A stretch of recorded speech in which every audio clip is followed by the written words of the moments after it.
Acho que não precisa de microfone, né? Vocês me ouvem bem? Sim? Nós vamos hoje conversar sobre uma passagem de Jesus que está no livro de Mateus. Então, vou fazer a leitura rapidinho para a gente poder fazer os comentários, tá?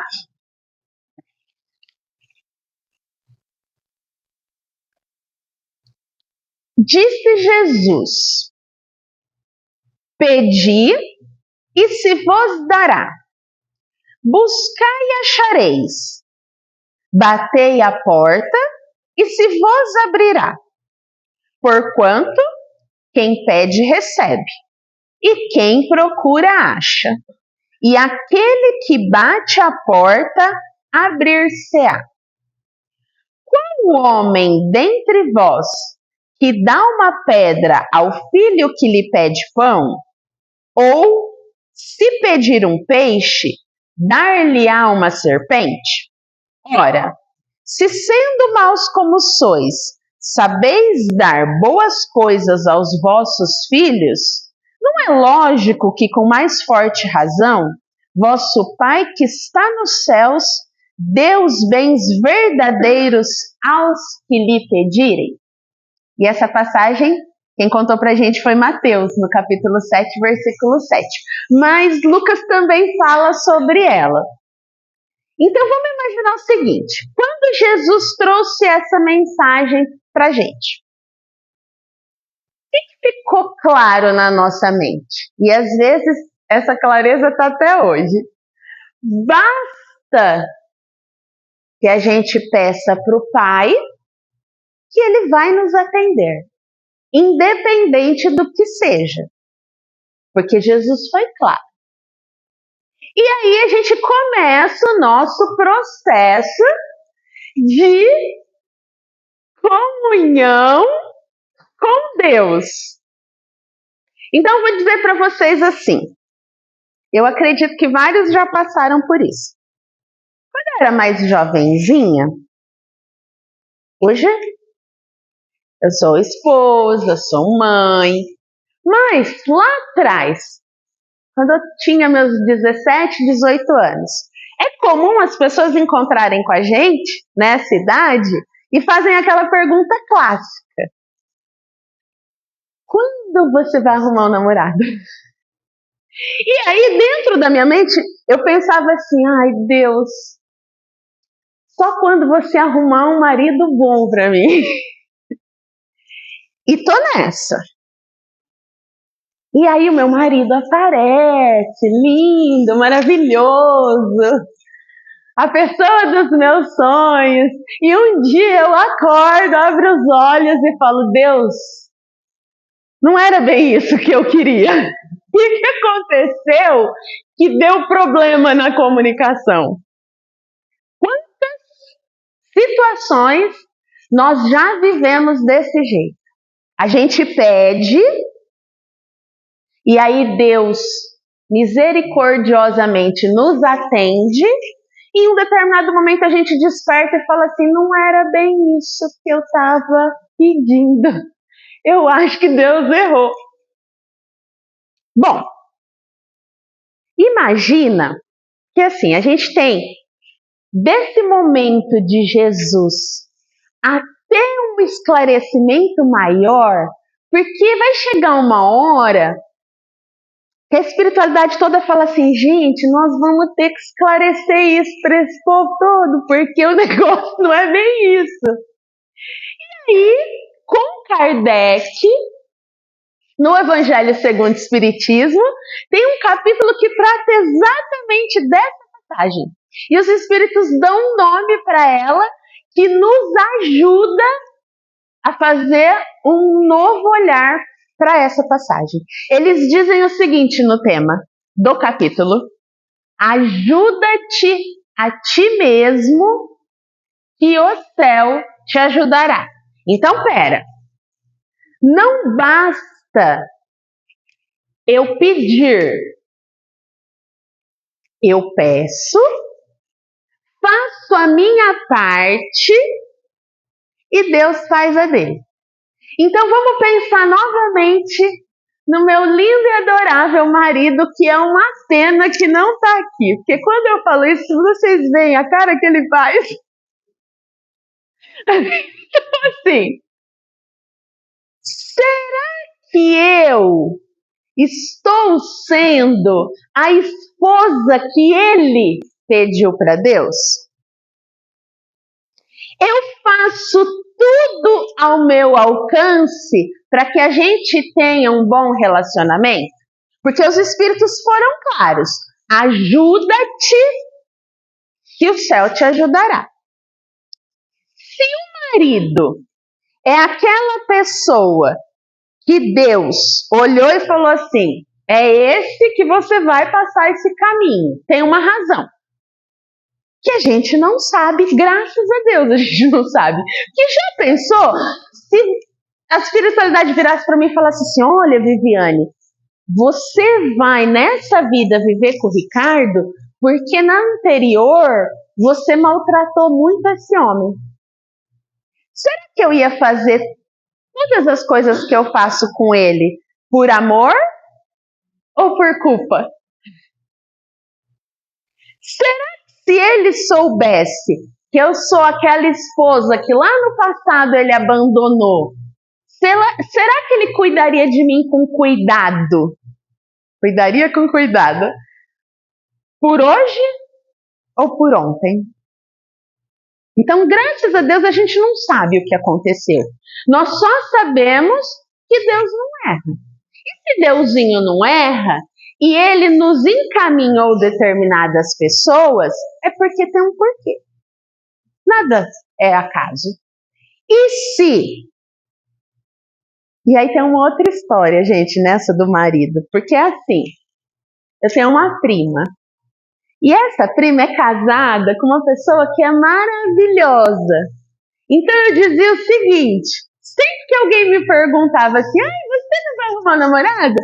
Aí eu falava assim, só se for igual ao Claudemir. Se for igual ao Claudemir, eu quero. Por quê? Porque ele cozinha. Ele é uma pessoa bacana, risonha, engraçada. Gosta de praticar esporte. É o marido que eu quero pra mim. E aí, gente, parece uma brincadeira isso, mas o Ricardo, ele é muito parecido com o Claudemir. Muito parecido. Aí eu falei, ah lá, Deusinho não errou, eu não posso dizer que ele errou, ele acertou. Só que ele é a pessoa que eu desejo em todos os momentos? Nem sempre. E aí, como é que eu reajo com as ações dele? Isso nos leva a uma reflexão. Vamos pensar? Imagina aqui uma linha imaginária. Até lá.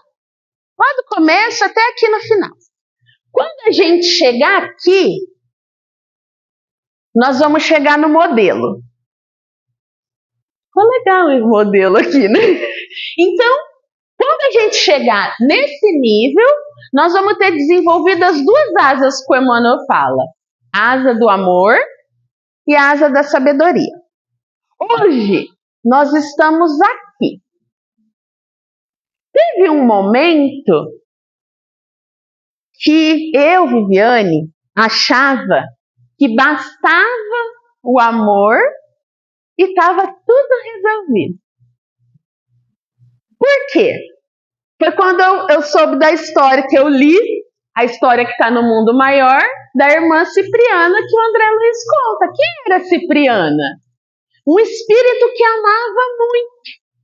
E chegou um momento que o André Luiz estava contando de um caso que o instrutor Calderaro não tinha mais o que fazer com o intelecto. E aí ele disse assim, agora, André, é a Cipriana que vai atuar. E com todo o amor do mundo, a Cipriana vem e desenrola a história. Eu falei, pronto, é só amar e tá tudo certo e a gente chega aqui no modelo. Mas o modelo dá um monte de dica de que não é só o amor. Primeiro milagre de Jesus. Ele está numa festa de casamento e a mãe dele chega e fala assim: meu filho, o vinho acabou. Num ato de amor, porque Jesus amando muito, o que ele faz? Usa toda a sabedoria dele. Pede para encher os jarros d'água, põe o dedo, mexe e vira vinho. A gente também consegue fazer isso. A gente só não sabe o mecanismo para fazer. Ou seja, Jesus ensinou que com amor eu posso fazer. Mas se eu não souber fazer, não vai sair aquilo que é necessário. Eu preciso saber fazer. E só nesse primeiro milagre de Jesus, a gente percebe que para chegar aqui, eu preciso conhecer e amar. Amar para enxergar a necessidade de fazer e saber fazer, que só o conhecimento traz para gente. Aí nós vamos pensar assim, tá, onde mais Jesus nos ensina esse processo de saber e de amar? E de pedir, né? Porque não é só saber e amar. Pedir também. E tem uma passagem de cura, porque assim, eu acredito que Jesus fez muitas curas além das citadas no Evangelho. Mas teve uma das citadas que foi a única, que foi um cego que chegou até Jesus e Jesus virou para ele e perguntou assim: que queres que eu faça? Gente, nós estamos falando do governador do planeta. Vocês acham mesmo que Jesus não sabia o que o cego queria? Por que ele perguntou para o cego o que ele queria? Ele está querendo ensinar para a gente alguma coisa. E se Jesus agora aparece aqui e vira para nós e pergunta: que queres que eu faça agora? Nós temos clareza do que nós queremos de Jesus? Nós temos clareza de por que nós estamos aqui encarnados? Nós temos clareza da nossa vida? E aí, fazer essa pergunta vai levar a gente para uma palavra que está muito desgastada, mas que tem muito significado, que é a palavra propósito. Qual é o propósito da nossa vida aqui agora? E quando a gente pensa em propósito, a gente está pensando em coisas grandes, mudanças. A gente espera, essa semana eu estava falando sobre isso, a gente espera um Emmanuel que chegue, muda a política, que muda o olhar. E nós? Qual é o nosso papel? A gente espera, como os apóstolos esperavam, um Messias que chega e transforma. A gente espera coisa grande. Só que às vezes, a gente veio nessa vida para cuidar dos nossos pais na velhice, para acompanhar os nossos filhos nos pequenos desafios que eles têm, para ser um ombro amigo de alguém muito querido. No livro Obreiros da Vida Eterna, tem uma passagem que é tão sutil sobre isso, porque no livro Obreiros, a equipe que o André Luiz está, eles estão acompanhando desencarnes de algumas pessoas. E aí eles chegam para desencarnar uma senhora que tem um lar adotivo. E tá tudo certo para desencarnar a senhora. Então eles estão lá no processo e de repente chega uma mensagem do alto. Não é para desencarnar. E o André Luiz fala assim, mas Assim, não é, né? Nós estamos aqui fazendo trabalho para desencarnar, por que não vai desencarnar? Aí o instrutor explica que aquela senhora, uma das filhas adotivas dela, está esperando o bebê. E esse bebê tem a missão de acompanhar um menininho que tem um trabalho muito maior. E essa bebê vai ser o apoio emocional do menino. Gente, prestem atenção. Não é a bebê que vai fazer o que precisa ser feito. Quem vai fazer é o menino. Mas ela tem que estar do lado dele. E se a senhora desencarnasse, a filha ia perder o bebê. Então o que a espiritualidade fala? Pausa. Dá mais um tempo de vida para que ela tenha o bebê e esse trabalho não seja interrompido. Gente, olha que lindo! Será que o nosso papel não é estar do lado de alguém? Mas a gente precisa saber quem é esse alguém. Nós estamos cientes daquilo que nós precisamos fazer? O que Deus entregou para a gente como compromisso? Às vezes o nosso compromisso... Ai, homens, não fiquem bravos comigo, por favor. Mas o nosso compromisso de mulheres é trazer os homens para o centro. É verdade, gente. Às vezes, as nossas palestras são de quinta-feira lá no Ailus. E às quintas-feiras eu tô sempre viajando. Eu nunca tô em Rio Preto, eu sempre tô em São Paulo. E aí meu marido manda mensagem assim: ai, não sei, eu acho que hoje eu não vou. Aí o marido precisa levar as crianças na evangelização, tem que ir, sim. Aí ele é mesmo, né? Eu tinha esquecido, tá bom, eu vou. Aí ele vai.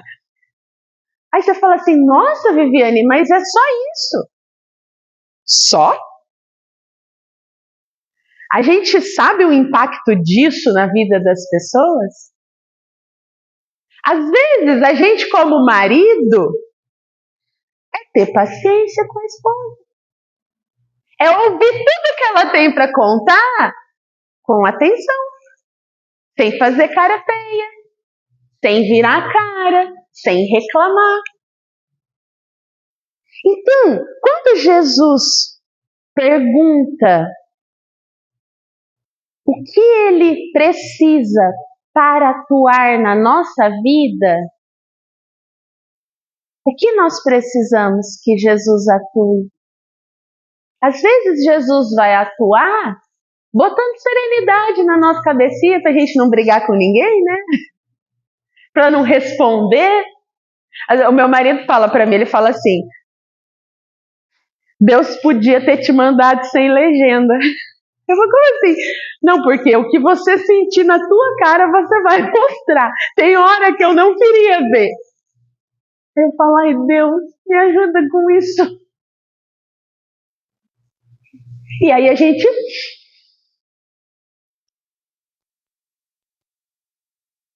Bom, mas não foi só nisso que Jesus ensinou, não. Tem uma outra passagem, bem longe dessa, que Jesus diz assim, meu pai trabalha até agora e eu trabalho também. Bom, a gente vai tirar um monte de lição daí. Primeiro, é que Deus não dorme e não pisca. E Jesus, que é um modelo, segue o Pai. E nós? E aí a gente pode falar assim, não, mas eu trabalho muito. Mas eu vou lá e vendo o meu tempo para ganhar dinheiro. Tá, mas os espíritos já esclareceram o que é trabalho. É toda ação útil. Ação útil significa que eu posso estar ouvindo meu filho contar o que ele fez na escola e isso ser grandiosíssimo para ele. Ação útil. Como eu posso ir lá e entregar sopa para as famílias que necessitam, também é ação útil.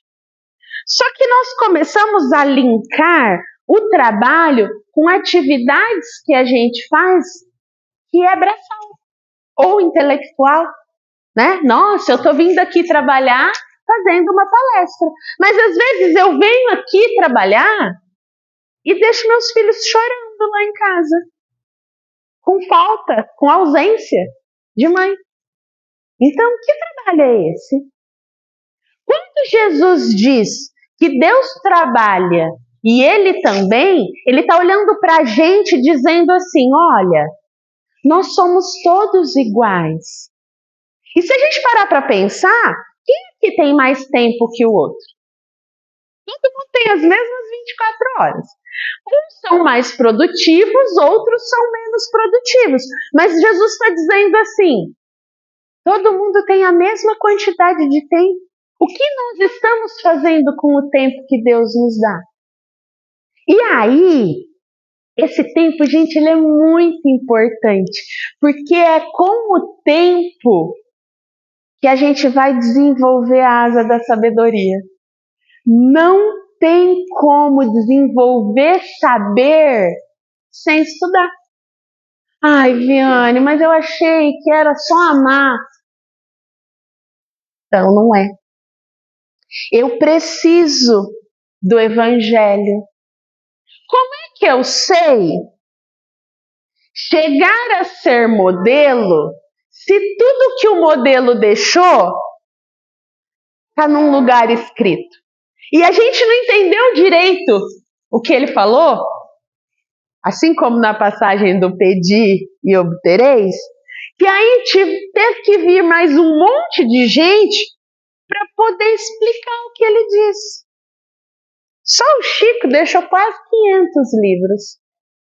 Será que a gente já conseguiu ler todos eles?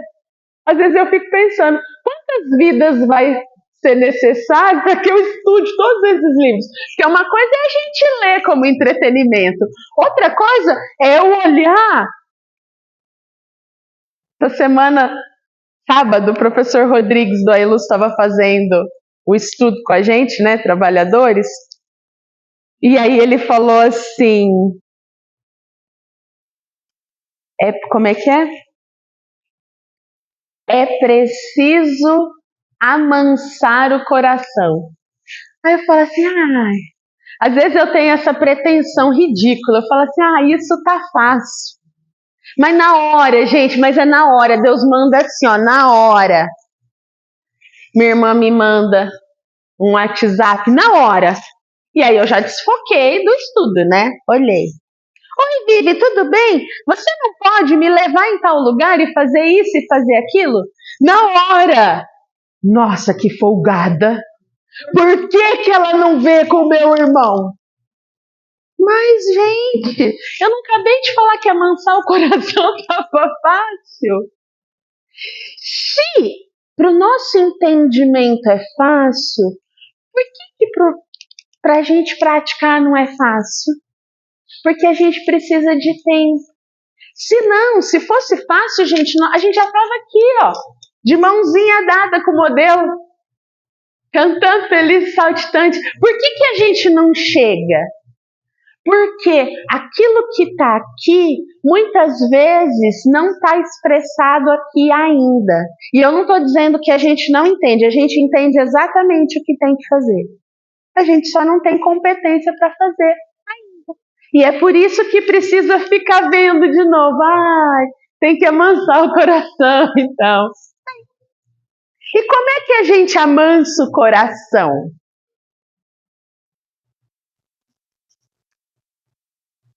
Numa outra fala de Jesus, ele diz assim, a cada um será dado segundo as suas obras. Isso para a gente é muito claro. Nós vamos colher aquilo que nós plantarmos. E quando a gente está colhendo coisas que a gente não lembra, que a gente não viu, que a gente nem sabe que está colhendo, e aí vira e fala assim, Deus, é essa irmã mesmo Que é para vir para mim? E aí ele vai falar assim, essa daí sim. Falo, tá bom. Se eu colho aquilo que eu planto, e Deus plantou várias pessoas junto comigo, o que ele está querendo dizer? São essas que eu vou ter que conviver e amar. Aí você fala assim, nossa, Viviane, mas você não vive lá na minha casa. Não, gente, eu vivo lá na minha casa, lá já é suficiente. E Deus errou então? E vamos pensar assim, ó, lá atrás, quando eu nasci, tinha um núcleo. E quando vocês nasceram também, eram vocês, pais e mães, irmãos. Depois a gente sai desse núcleo. Aí, essa configuração, ela vai ser segundo plano, porque a gente tem o nosso marido, esposa e os nossos filhos que a gente tem que cuidar. Então, essa primeira camada inicial, ela vai ficar segunda. E tem uma terceira camada, que são os nossos amigos. O que a gente faz? A gente pega os amigos, põe na primeira camada, porque é mais fácil, e pega a primeira e a segunda camada e põe lá para a quarta, para a quinta. E vamos parar para pensar? Tirando pai, mãe e irmãos, quantas vezes a gente tem que se encontrar com os nossos parentes? Vocês já pararam para pensar isso? Quantas vezes a gente se encontra com os nossos parentes? Os nossos parentes que eu falo é tio, primo, vô e vó. 5 vezes por ano e olha lá. Vamos pensar. Natal, Ano Novo, Dia dos Pais, Dia das Mães. Tem mais algum feriado importante assim que a gente tem que reunir a família? Ah lá, tem casamento, às vezes. Mas é difícil casar hoje. Antigamente tinha aquele monte de casamento delícia, tinha bolo. Agora não tem mais bolo. Ah lá, só começou os velórios. Então, tem muitas datas pra gente se encontrar. Não dá tempo. E dentro desse movimento de encontrar, quem nós somos? Quais são as nossas atitudes? Como é que a gente trata os nossos familiares? Vou falar para vocês como é que a gente trata. Eu não vou aguentar. Eu não vou aguentar ter que ficar lá com a fulana que é assim, assim, assim, assim. É só 1 horinha, 2, 3 no máximo. Porque hoje a gente tem horário para chegar e horário para sair. A gente sempre tá todo mundo sempre muito ocupado. E não dá para a gente entregar o nosso melhor? Tá bom, Viviane, beleza. Então vamos para a linha de dentro. A linha de dentro são pais, irmãos. Vamos parar para pensar, por que Deus colocou essas pessoas no círculo mais fechado? São as pessoas que a gente tem que conviver. Essas nós precisamos. E aí o que Deus faz? Porque assim, gente, para mim é muito fácil falar de pais e irmãos, porque eu não tenho grandes desafetos. Mas eu sei que tem um monte de gente que tem muito desafeto. Como é que Deus faz para minimizar? Manda os amigos. É por isso que ele fala para granjear amigos, porque são os amigos que vão nos ajudar nesse processo. E aí, a gente tem que amar. Então vamos pensar assim, nós estamos aqui vivendo essa vida. Aí Deusinho mandou a minha mãe lá, que eu não sei quem a minha mãe foi na outra, eu só sei que nessa a gente está brigando muito. Se eu não resolver com ela aqui, eu vou jogar ela para cá. Aí eu vou ter tudo o que eu tenho que fazer nessa e mais a minha mãe. E aí eu costumo levar só a mãe? Eu levo a mãe, eu levo sogra, eu levo chefe difícil. A gente não quer resolver o que tem para resolver aqui. Nós queremos que leva para frente. Sabe por quê? Porque a gente é espírita. A gente sabe que a gente é imortal. Então a gente tem um monte de vida para resolver. Por que eu não pego aqui e resolvo aqui? E vou para a próxima? É como se a gente estivesse carregando um saco de batata. Só que a batata não é estática, ela apodrece. Aí eu fico carregando aquilo que está escorrendo da batata podre, ao invés de eu pegar e tirar a batata, lavar, jogar fora o que tem que jogar, limpar as outras e continuar, eu fico deixando uma apodrecer a outra e vou carregando. Vocês acham que nós vamos chegar aqui? Vai ter vida que nós vamos ficar empacando, só resolvendo as pessoas que nós não conseguimos resolver nas outras. E para exemplificar isso que eu estou dizendo para vocês, Jesus contou uma parábola, que é a parábola do banquete. Qual que é a parábola do banquete? Tinha um homem muito rico que resolveu fazer um banquete e mandou convidar as pessoas depois que o banquete estava pronto. Então, por aí, a gente já começa a refletir sobre a parábola. Quem hoje faz uma festa sem saber se os convidados vão aceitar? Mas obedeceram ele. E a pessoa que foi chamar, cada um tinha um a fazer. E de todos que ele chamou, ninguém aceitou. Quando essa pessoa voltou e contou para o amo que ninguém tinha aceito o convite, ele deve ter ficado muito bravo. Jesus não conta que ele ficou bravo, mas ele deve ter ficado muito bravo. Porque vocês imaginam, vocês fazerem uma festa, mandar chamar todo mundo que vocês gostam e as pessoas não irem. Aí o que ele fez? Vai lá na rua e traz todo mundo que quiser. E as pessoas vêm, se saciam do banquete e acaba a parábola. Aí a gente fica assim, o que Jesus quis dizer com isso? O que essa história quis dizer? Ele estava tentando dizer para a gente para eliminar as distrações. Por quê? Porque a vida ela vai nos distrair o tempo todo. E nós temos banquetes todos os dias. Como assim, Viviane? Lá na nossa casa, o banquete está lá todo dia. Com as pessoas com quem a gente convive e com quem a gente precisa resolver. Só que aí o que a gente faz? Ai não, hoje eu vou chegar mais tarde porque eu tenho que ficar trabalhando. E afinal de contas a gente precisa ganhar dinheiro, né? Então, vocês vão jantando aí que a hora que eu chegar eu me viro.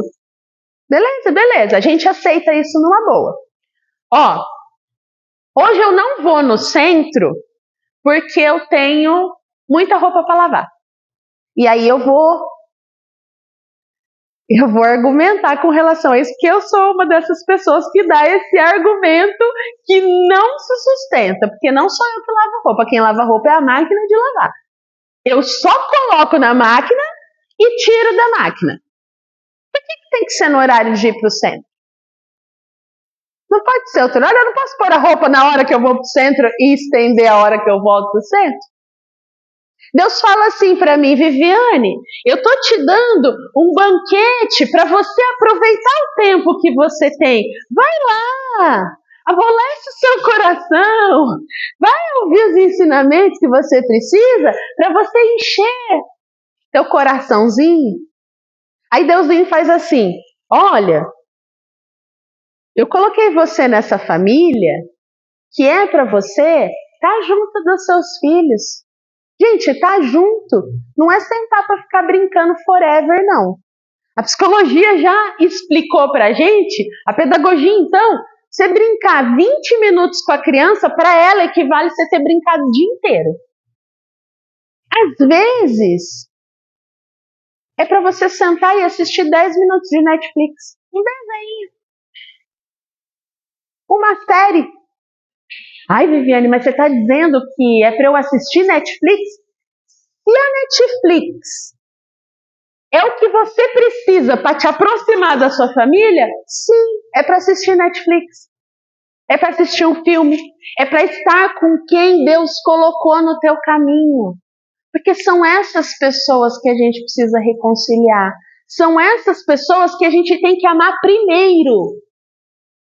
É claro que nós vamos amar os afetos que já estão com a gente já faz muito tempo. Por isso que Deus manda os afetos, que é para dar aquela aquecida no coração. Você fala assim, ainda bem que eu tenho fulano na minha vida. Às vezes, a gente tem o privilégio de ter essas pessoas na nossa composição familiar, mas nem sempre é assim. Só que quem que Jesus entregou para estar perto de nós? Para a gente concluir, tem uma outra passagem que eu gosto muito, acho que assim, aqui eu mais me identifico, que é a passagem de Marta e Maria. E outro dia, eu estava assistindo The Chosen, o episódio que contou essa passagem, eu falei, gente, é do jeito, o The Chosen mostrou do jeito que eu imagino que foi, porque a Bíblia não conta que foi assim. A passagem de Marta e Maria, primeira coisa, Jesus fala que vai visitá-las. Hoje, gente, é muito fácil. Oi, fulana, tudo bem? Você vai estar na tua casa a tal horário? Tô passando aí. Se a pessoa não quiser, ela já fala que não.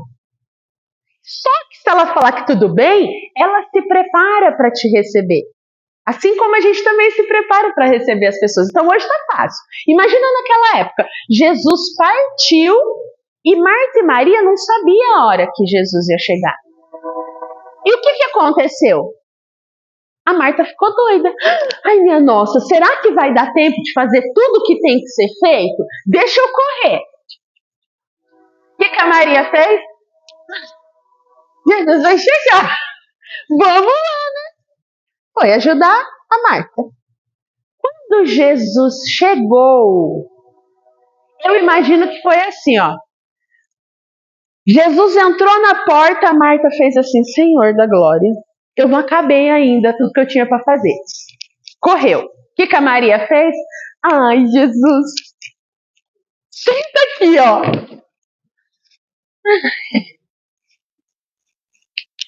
E o que a Marta fez?